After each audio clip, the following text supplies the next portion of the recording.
Today, we celebrate the birthday of my father, our former President Rodrigo Duterte.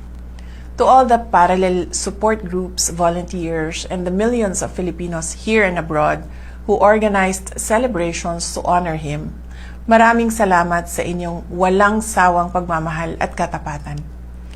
Your loyalty to him is a testament to a leadership that truly prioritized the safety and dignity of every Filipino family.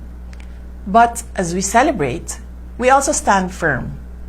The defense of his rights is a defense of our national sovereignty.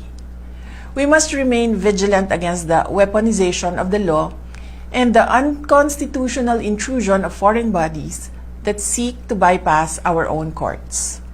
Our justice system must remain independent, serving only the mandate of the Filipino people and never the interests of foreign powers.